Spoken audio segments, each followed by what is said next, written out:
Assalamualaikum warahmatullahi wabarakatuh. Innal hamdalillah nahmaduhu wa nasta'inuhu wa nastahdihi wa nastaghfiruh wa na'udzu billahi min shururi anfusina wa min sayyiati a'malina. May yahdihillahu fala mudilla lahu wa may yudlil fala hadiya lahu. Asyhadu an la ilaha illallah wahdahu la syarika lahu wa asyhadu anna Muhammadan abduhu wa rasuluh. Allahumma salli wa sallim ala sayyidina Muhammad wa ala alihi wa sahbihi ajma'in. Subhanaka la ilma lana illa ma 'allamtana innaka antal alimul hakim. Rabbi shrah li sadri wa yassir li amri wahlul 'uqdatam min lisani yafqahu qawli wa ba'd. Yang berbahagia Tuan Imam, Tuan Bilal, Tuan Pengurusi Masjid serta jawatan kuasa, para asatizah, para hadirin hadirat, muslimin muslimat yang dimuliakan Allah Subhanahu wa taala sekalian, alhamdulillah. Sama-sama kita panjatkan syukur kehadirat Allah Subhanahu wa taala di atas nikmat-Nya pada hari ini, dan hingga ke saat ini masih Allah Subhanahu wa taala memberikan keizinan kepada kita untuk terus bernafas, menghirup udaranya, dikurniakan nikmat sihat wal afiat. Mudah-mudahan kita semua terus diberikan kekuatan oleh Allah Subhanahu wa taala untuk terus menjadi ahli masjid. Alhamdulillah, pada malam ni kita dapat sama-sama berada dalam masjid yang mulia ini menunaikan solat berjemaah. Mudah-mudahan solat kita, doa kita dimakbulkan oleh Allah Subhanahu wa taala.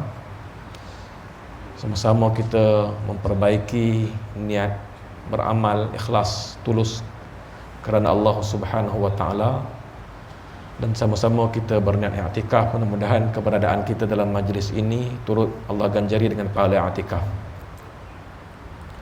Tuan-tuan, perempuan, hadirin hadirat, muslimin muslimat yang dikasihi oleh Allah Subhanahu wa taala sekalian, diriwayatkan dari Abdullah bin Mas'ud, katanya yang berbunyi, kam min mustadrij bin ni'mati alaih wa kam min maftunin bis thana'i alaih wa kam min maghrurin bis satri alaih. Yang bermaksud, ramai orang yang hanyut terbuai dengan kenikmatan, ramai pula orang yang termakan fitnah, yakni terpedaya oleh pujian, dan banyak juga orang yang tertipu oleh tertutupnya keaiban pada dirinya. Hadirin sekalian serta hadirat yang dikasihi oleh Allah Subhanahu wa taala, ramai orang yang lupa daratan kerana banyak dapat nikmat pemberian Allah Subhanahu wa taala, banyak mendapat puji-pujian. Orang dapat masuk dalam perangkap fitnah dan bencana. Banyak orang terpedaya dan lupa akhirat lantaran aib dirinya selalu ditutup. Allah tak bukakan pintu keaiban diri yang banyak kekurangan. Jadi itu laluan utama menyebabkan manusia lalai dan leka. Kenikmatan dan kemewahan merupakan pintu yang menyebabkan manusia lalai dan lengah, alpa, terpedaya, dan berbagai-bagai lagi lah keadaan-keadaan yang melupakan manusia. Kalau hal ini berterusan, maka dia akan membawa kepada berbagai jenis sikap fasik ataupun zalim, kemaksiatan dan perbuatan bermaharaja rela. Dan pada masa yang sama, golongan ulama dan solihin dalam keadaan yang lemah sehingga tidak berdaya untuk mencegah perbuatan tersebut. Apatah lagi sekiranya kemewahan dan kenikmatan yang membawa kepada perbuatan fasik tersebut telah biasa berlaku ke atas para pemimpin sesuatu kaum, maka dengan sebab itu Allah Subhanahu wa taala akan binasakan keseluruhan kaum tersebut disebabkan oleh kefasikan, kemungkaran, kemaksiatan yang dilakukan oleh para pemimpin. Dalam hal ini Allah Subhanahu wa taala berfirman dalam surah Isra ayat 16 yang berbunyi, wa idza aradna an nuhlika qaryatan amarna mutrafiha fafasaqu fiha fahaqqa 'alaiha alqaul fadammarnaha tadmira. Yang bermaksud, dan apabila sampai tempoh kami nak binasakan penduduk sesebuah negeri, maka kami perintahkan terlebih dahulu orang-orang yang melampau dengan kemewahan di antara mereka, yang mana mereka daripada kalangan pemimpin-pemimpin, agar berbuat taat. Minta pemimpin-pemimpin yang lalai, yang leka dengan kemewahan ini melakukan ketaatan, kembali kepada Allah Subhanahu wa taala, tapi mereka menderhaka dan melakukan maksiat padanya, maka berhaklah negeri itu akan dibinasakan oleh Allah Subhanahu wa taala. Lalu kami menghancurkan dengan sehancur-hancurnya. Jadi sebuah kaum itu akan dimusnahkan oleh Allah Subhanahu wa taala dengan Allah Subhanahu wa taala terlebih dahulu memberikan peringatan dan pengajaran kepada pemimpin-pemimpin yang lalai dan leka supaya kembali kepada Allah Subhanahu wa taala. Disebabkan oleh kelalaian dengan kenikmatan yang berbagai-bagai yang dianugerahkan oleh Allah kepadanya, yang kadang-kadang dia tak rasakan bahawa kenikmatan itu merupakan istidraj, merupakan bentuk kenikmatan yang tidak diredai oleh Allah Subhanahu wa taala. Dirasakan Allah redha, sedangkan Allah tak redha. Allah Subhanahu wa taala tak redha dengan kenikmatan, kerana kenikmatan yang dia kecapi itu dia tidak syukuri, dia kufur dengan nikmat Allah Subhanahu wa taala. Allah bagi nikmat, sepatutnya dia syukur. La in syakartum la azidannakum wa la in kafartum inna azabi lasyadid. Sepatutnya bila mana Allah Subhanahu wa taala bagi nikmat, maka dia kena syukur. Sebaliknya Allah bagi nikmat dia tidak syukur, dilakukan kemaksiatan, dan dirasakan kenikmatan itu merupakan petanda Allah redha, Allah restu dengannya. Ramai yang manusia tenggelam dengan kenikmatan, hingga kan dia tak rasa kenikmatan itu merupakan satu istidraj ataupun kenikmatan yang Allah tak redha.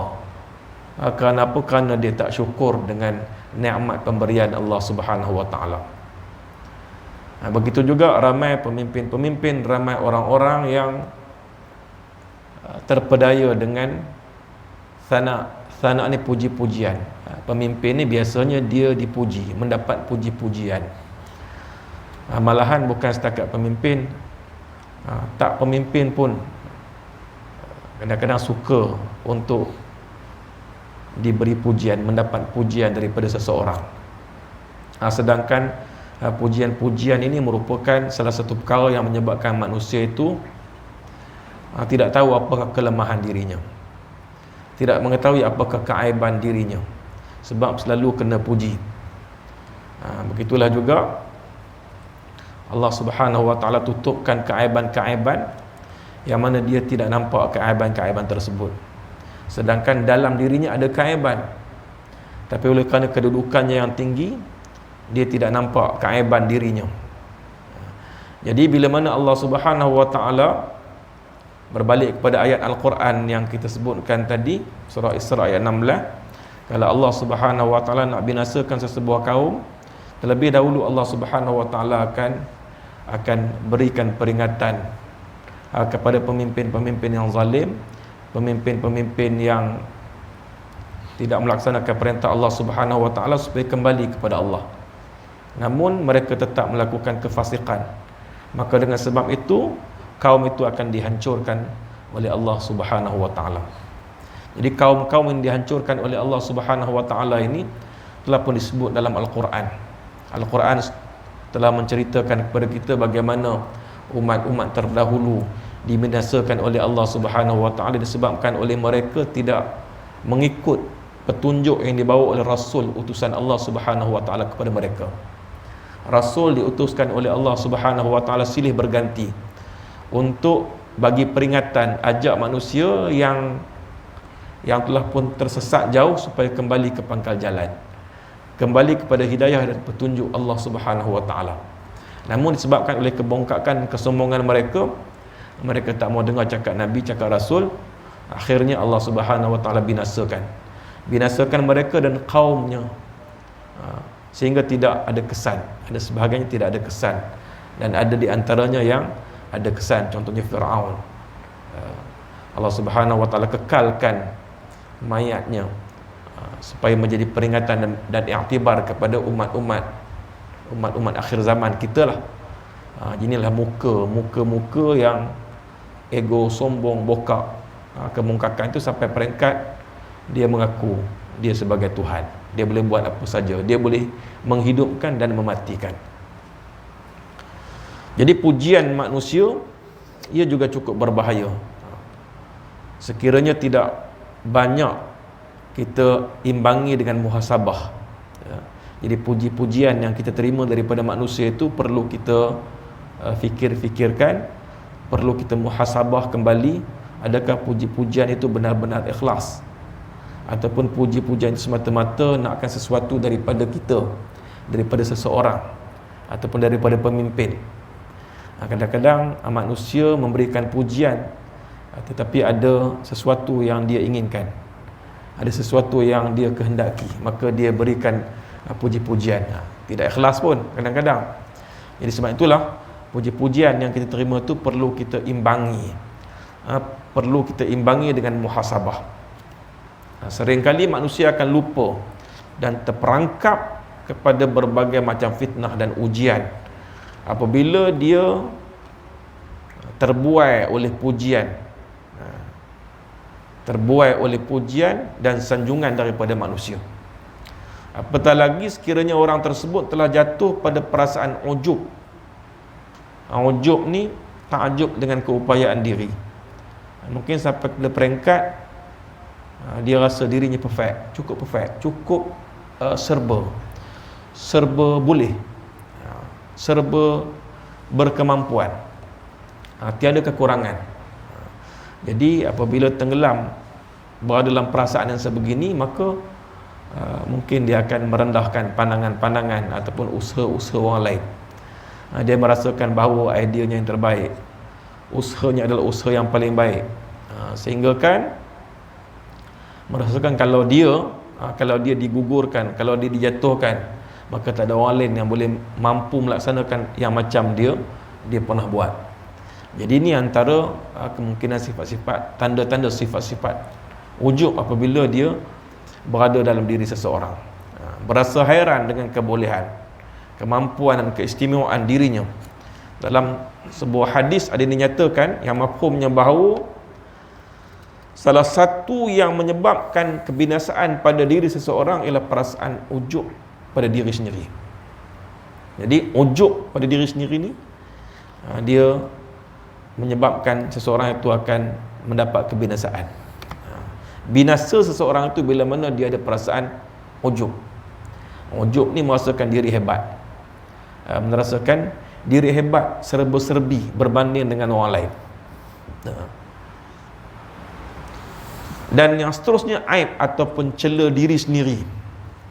Cela diri, maknanya kita mengisafi diri dan kita rasa kita cela diri kita dengan sebab keaiban yang ada pada kita, kesalahan, ketelanjuran yang ada pada diri kita. Kita hina diri akan menjadi pengajaran atau iktibar bagi seseorang sekiranya ia menyedari dan insaf terhadap kesalahan dan kelemahan yang menjadikan aib dirinya tersebut.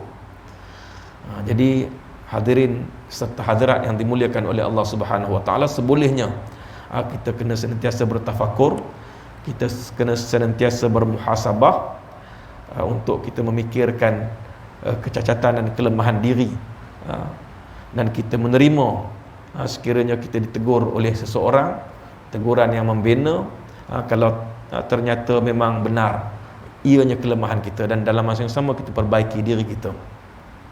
Jadi amat malang Kalau orang tegur kita, maka kita melenting dan kita menyalahkan pula orang lain, sedangkan ternyata kesilapan itu adalah berpunca daripada kita. Jadi bukan senang untuk kita didik hati, didik jiwa menjadi lembut sebegini, menerima teguran. Apabila dah perasaan sombong tu menapak dalam diri, perasaan bongkar, ujub, takabur itu berpahat dalam hati dan jiwa kita, maka sukar untuk kita ubati penyakit yang seumpama itu. Maka dengan cara kita senantiasa melakukan ibadah kepada Allah Subhanahu wa taala, senantiasa bermuhasabah, sentiasa berzikir, sentiasa mendekati Allah Subhanahu wa taala, sentiasa baca Quran dan sebagainya, inilah antara ubat yang membolehkan hati kita lembut, hati kita dapat mengakui kelemahan diri dan berazam dan berusaha untuk menjadi orang yang lebih sempurna dan lebih baik.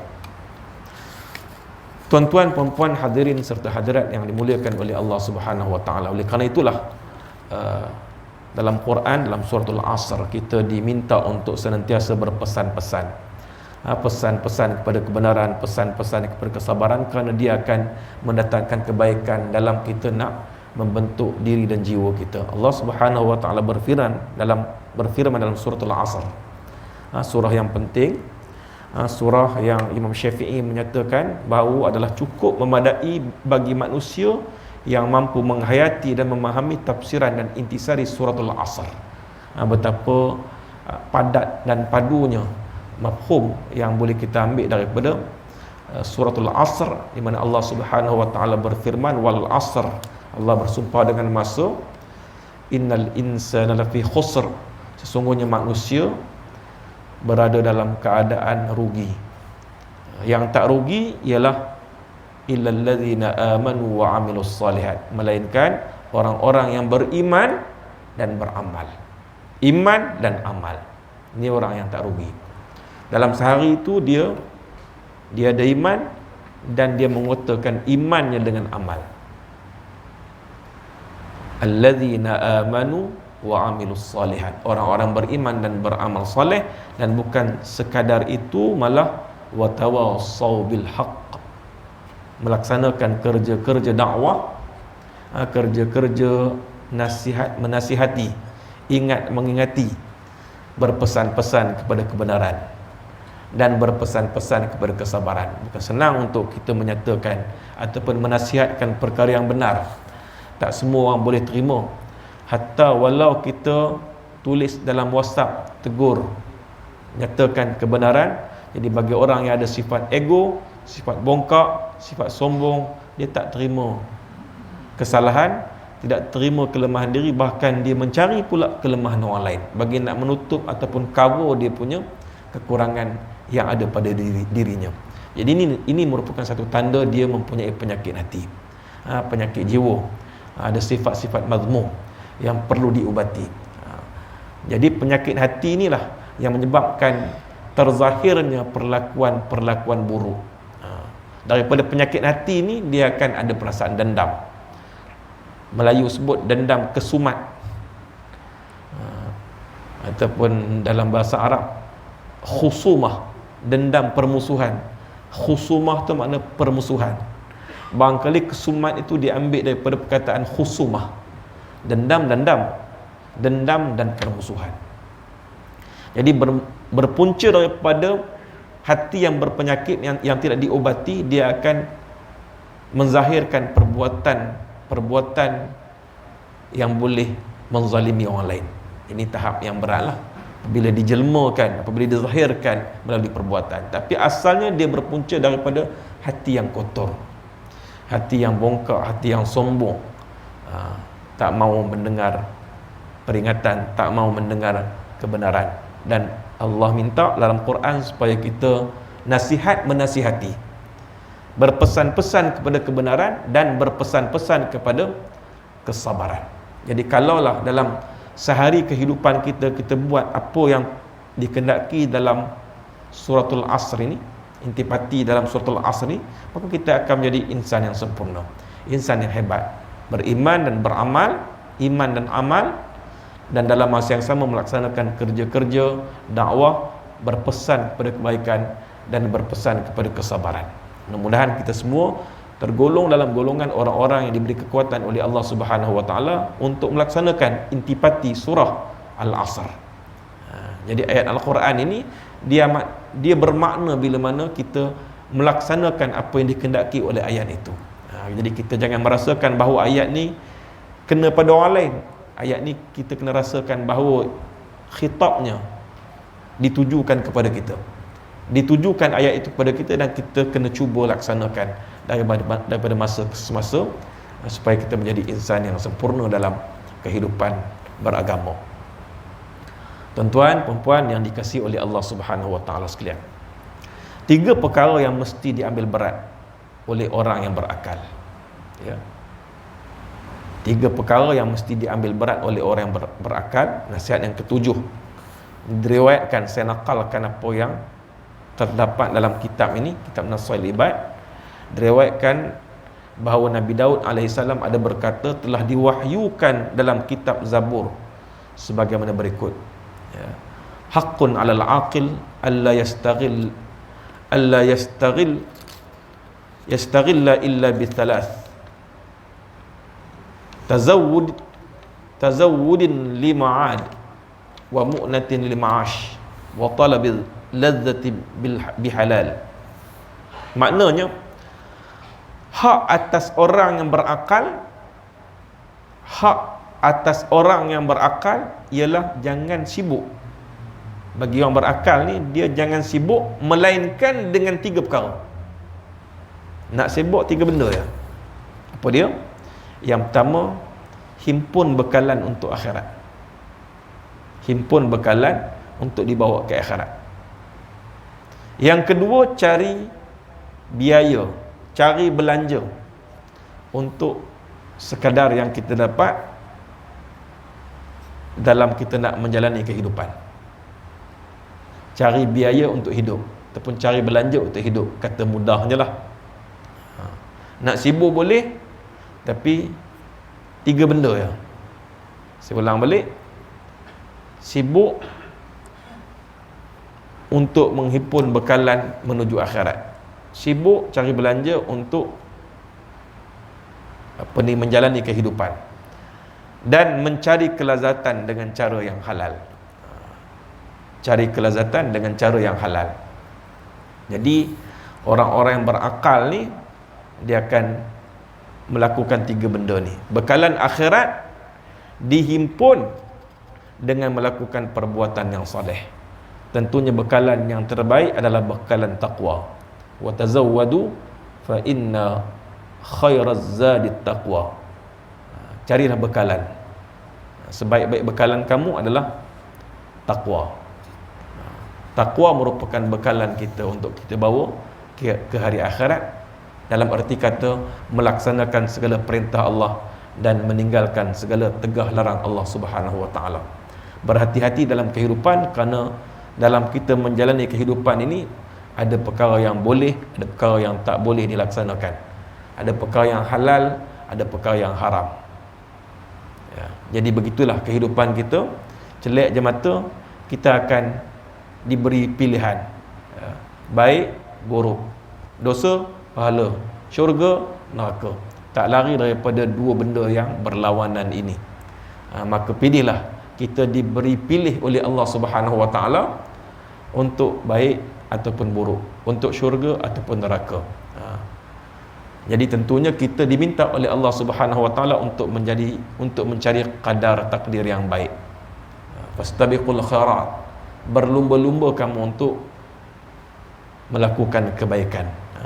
Kebaikan merupakan bekalan untuk kita menuju akhirat. Orang yang bijaksana di mana dia mengutamakan akhirat berbanding dunia. Jadi kalau dia buat perkara dunia pun, maka dia akan cuba cari perkara dunia yang bawa kepada akhirat. Ada kaitan dengan akhirat walaupun melakukan kerja-kerja yang berbentuk keduniaan ataupun perkara adat. Perkara adat nak bagi jadi ibadat sampai menguntungkan di hari akhirat, iaitu dengan kita niat kerana Allah Subhanahu wa taala. Perkara adat boleh jadi ibadat, ya. Niat. Orang bukan Islam gosok gigi pagi-pagi. kita gosok gigi sebab melaksanakan perintah Nabi sallallahu alaihi wasallam. Ya. Kita gosok gigi, bersiwak kerana atas perintah Nabi sallallahu alaihi wasallam. Kita bangun awal atas perintah Allah Subhanahu wa taala untuk menunaikan salat, yang juga mungkin dilakukan oleh orang yang bukan Islam bangun awal tapi dia niat untuk keduniaan. Kita niat dunia sampai akhirat, niat dilaksanakan perkara itu untuk Allah Subhanahu wa taala. Itulah nikmat beragama, nikmat Islam, nikmat di mana kita buat perkara dunia tapi boleh pahala, perkara adat boleh pahala, dengan kita niat kerana Allah Subhanahu wa taala. Apa saja perkara adat diniatkan kerana Allah yang tak bertentangan dengan syariat lah, maka kita akan beroleh pahala di sisi Allah Subhanahu wa taala, dan itulah yang akan kita bawa, yang akan menjadi bekalan kita pada hari akhirat nanti. Dan biaya hidup di sini merangkumi pembiayaan untuk kemudahan beribadah dan kemaslahatan, kepentingan. Adapun dalam mencari sesuatu, maka wajib mencari yang halal dengan cara yang halal pula. Jadi kita kena buat sesuatu yang diizinkan oleh agama. Maka dengan demikian, orang yang terlalu menyibukkan diri semata-mata untuk mengumpul kekayaan yang tak dimanfaatkan untuk kemudahan beribadah disifatkan sebagai orang yang tak berakal, ataupun berakal tapi tak waras. Jadi adalah sangat benar kenyataan Nabi SAW, di mana Nabi SAW menyatakan bahawa orang yang cerdik ialah orang yang bekerja atau beramal untuk kepentingan dirinya setelah mana dia mati.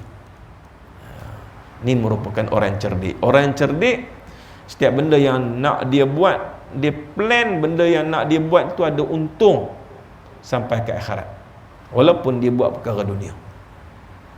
Sampai ke akhirat, dunia dapat dan akhirat pun dapat. Jadi orang yang rugi adalah orang yang buat kerja hanya sekadar dunia, tak fikir keuntungan akhirat. Jadi bila mana nak dapat untung akhirat, tentunya perkara itu mestilah bertepatan dengan syariat, berbetulan dengan suruhan Allah Subhanahu wa taala dan Rasulnya. Sebaik-baiknya hendaklah seorang hamba itu bekerja dan berusaha sekadar dapat mencukupi keperluan hidupnya untuk beribadah.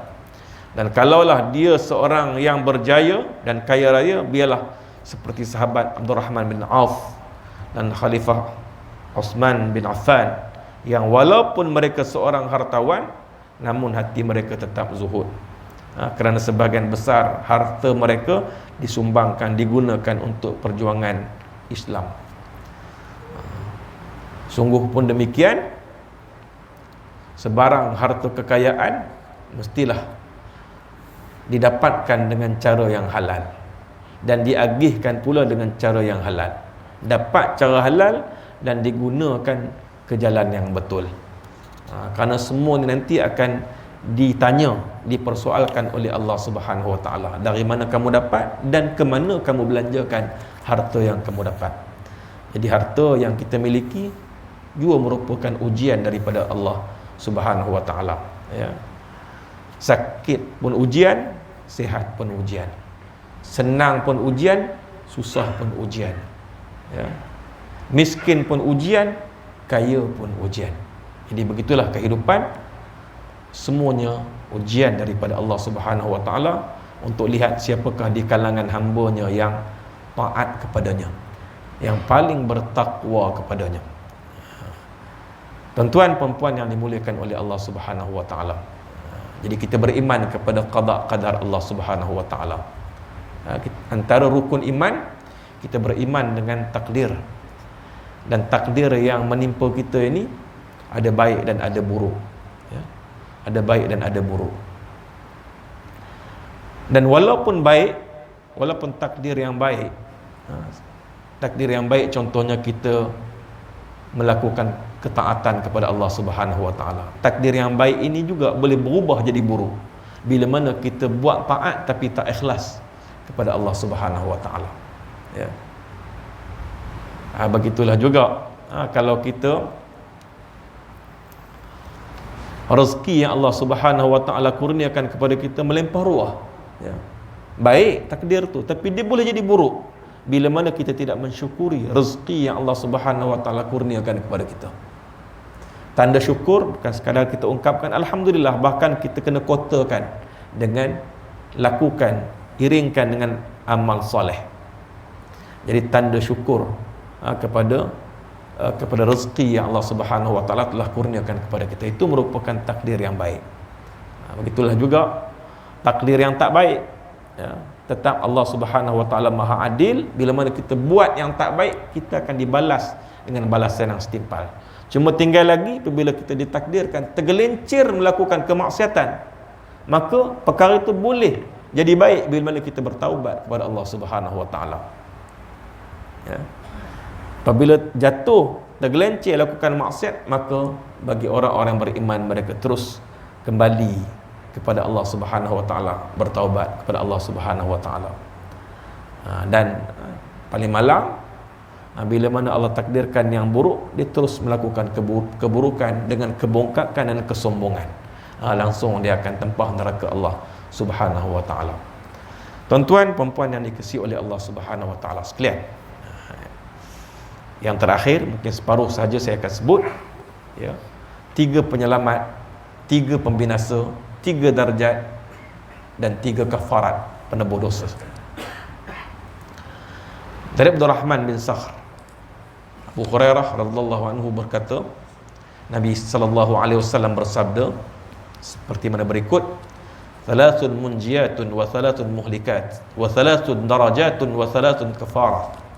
Amal munjiyatu fa khasyatullahi ta'ala fi sirri wa alaniyah, wal qasdu fil faqr wal ghina, wal 'addu fil ridha wal ghadab. Wa ammal muhlikat fa syuhun syadid wa hawa muttaba' wa i'jabul mar'i bi nafsihi. Wa amma ad-darajat fa ifsya'us salam wa it'amut ta'am was salatu bil laili wan nasu niyam. Wa ammal kafarat fa isba'ul wudu'i fis sabarat wa naqlul aqdami ila al jama'at wa intizarus salati ba'da as-salah."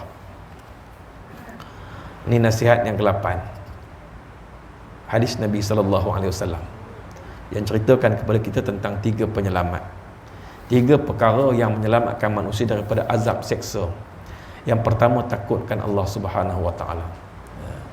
Takutkan Allah Subhanahu wa taala, takut dalam arti kata membuktikan rasa takut kepada Allah dengan melakukan taat kepada Allah Subhanahu wa taala.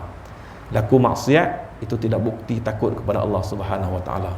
Itu cabar kewibawaan Allah Subhanahu wa taala, cabar kekuasaan Allah Subhanahu wa taala. Ya, takutkan Allah Subhanahu wa taala, perkara yang menyelamatkan manusia daripada azab dan seksa, baik secara sembunyi maupun terbuka di depan umum. Ya, baik secara sembunyi ataupun terbuka di khalayak. Fa khasyatullahi ta'ala fis sirri wa alaniyah.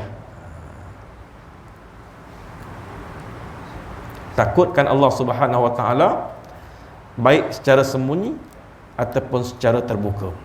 Jadi di khalayak pun baik, dan di tempat yang orang tak kenali kita pun baik. Jadi ini juga merupakan antara cabaran bagi manusia, yang mana manusia kadang-kadang berkelakuan baik apabila berada di tempat sendiri. Apabila berada jauh di tempat yang dijauh pandangan manusia, yang orang tak kenal sebagai contoh, maka dia lebih tercabar untuk melakukan perkara-perkara kemaksiatan. Ni tak ada orang ni, tak ada masalah, orang tak nampak, tapi Allah Subhanahu wa taala nampak. Allah Subhanahu wa taala nampak. Bagaimanapun takut secara sembunyi lebih tinggi darjatnya dari takut dalam keadaan terbuka. Sebab takutlah keadaan sembunyi ini, ya, itulah sebenarnya nilai ataupun bukti keimanannya. Nak tahu iman kuat tak kuat, pergi tempat orang tak kenal kita. Di situlah kita akan tahu siapa kita sebenarnya. Di tempat yang orang tak kenal, pada posisi kedudukan yang sebegitulah, kita akan tahu kalau sebelum ni kita berjamaah, kita duduk di tempat orang tak kenal, adakah kita nak berjamaah lagi? Sebab tak ada lagi orang yang tahu kita buat solat berjamaah ataupun melakukan perkara-perkara kebaikan yang lain, ataupun kita melakukan perkara-perkara yang mungkin di tempat kita pakai menutup aurat, tapi di tempat yang lain tak ada orang ni, boleh ni pakai seluar pendek tak ada masalah, boleh ni tanggal tudung tak ada masalah, orang tak kenal kan? Itu tak nampak tak ada orang tu, boleh masuk disko sekali, orang tak nampak, tempat orang tak kenal, cabaran orang tak kenal kita yang pergi luar negara tu, pergi luar negara seorang pun tak kenal kita. Tapi zaman sekarang ni jangan, zaman sekarang jangan, sedar-sedar tengok masuk Facebook, masuk YouTube pula, masuk YouTube loh, ada gambar kita kat YouTube, siapa masuk tak tahu. Zaman loh sekarang jangan.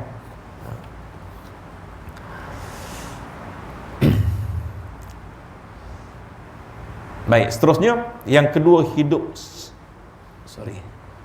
yang kedua, hidup sederhana dengan tidak melampaui batas, yakni haram, dan rela dengan keadaan yang ada. Itu maksud wal qasdu fil faqr wal ghina. Hidup sederhana dan dengan tidak melampaui batas, yakni haram, dan rela dengan keadaan yang ada. Ketiga, berbuat marah dan rela kerana Allah Subhanahu wa taala. Apa maksud tu? Wal adlu fir ridha wal ghadab. Wal adlu fir ridha wal ghadab, maksudnya melakukan keadilan. Melakukan keadilan sama ada dalam keadaan redha ataupun dalam keadaan marah. Jadi sukar, payah untuk lakukan keadilan dalam keadaan dia tak boleh kawal diri, kan? Kalau kita dalam keadaan marah, tiba-tiba kita diminta untuk buat satu keputusan, mungkin keputusan kita itu tak boleh berlaku keadilan yang dikehendaki. Sebab apa? Terbawa-bawa dengan perasaan marah. Jadi sebab itulah apabila kita sedang marah, maka jangan buat apa-apa keputusan takut-takut dipengaruhi oleh perasaan marah. Wal adlu fi ridha, ridha sama ada kita tak suka ataupun suka. Wa ammal muhlikat, tiga perkara yang membinasakan. Tiga perkara yang membinasakan iaitu, yang pertama, bakhil yang melampaui batas, fasyuhun syadidun, bakhil yang melampaui batas sehingga tidak dapat menunaikan hak-hak Allah dan hak-hak makhluknya. Ini akibat daripada penyakit kedekut yang melampau. Jadi yang dimaksudkan dengan bakhil di sini adalah menuruti sifat bakhil.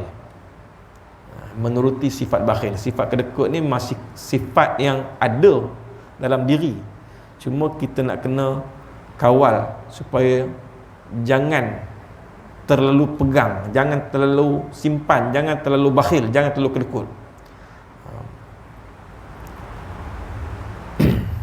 Jadi sifat bakhil ni dia merupakan satu sifat yang berada dalam diri manusia sejak semula jadi. Sebab itulah maka kena dikawal, jangan sampai kebakhilan itu menyebabkan kita tidak menyempurnakan hak-hak harta. Hak-hak harta adalah zakat. Hak-hak harta adalah sedekah. Jadi kesemua harta yang dianugerahkan oleh Allah Subhanahu wa taala kepada kita adalah milik Allah Subhanahu wa taala. Yang perlu kita memberi keadilan kepada orang-orang yang berhak menerimanya, mendapatkannya. Al-malu malullah. Kita hanya pengurus kepada harta.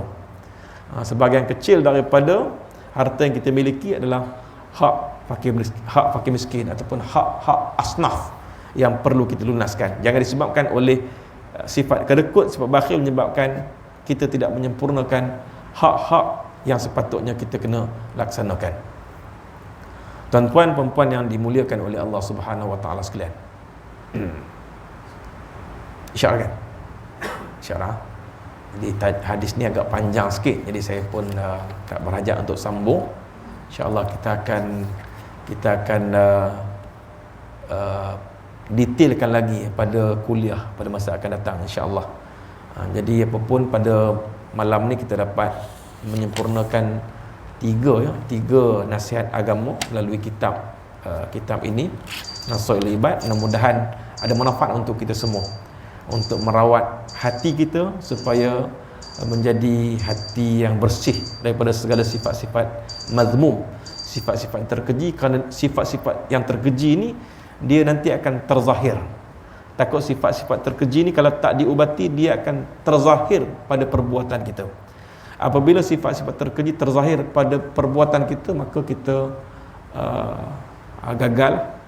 gagal untuk kita katakan menahan diri, mengawal diri daripada melakukan perkara-perkara yang di luar daripada apa yang diperintahkan oleh Allah Subhanahu Wa Taala. Allah minta kita adil disebabkan oleh sifat keji yang ada pada diri kita, tidak adil.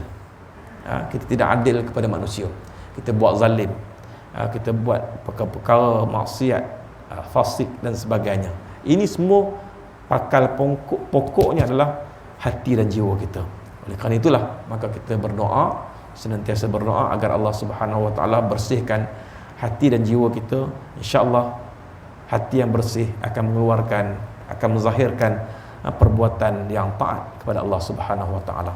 Sekadar ni untuk malam ni, untuk peringatan diri saya khasnya, dan juga untuk kita kongsikan bersama, untuk kita nasihat anak isteri, nasihat cucu-cucu kita, jiran-jiran kita dan saudara mara kita, insya-Allah. Sekian yang baik daripada Allah, yang kurang daripada kelemahan dari saya sendiri. Aqulu qawli hadza, astaghfirullahal azim li wa lakum.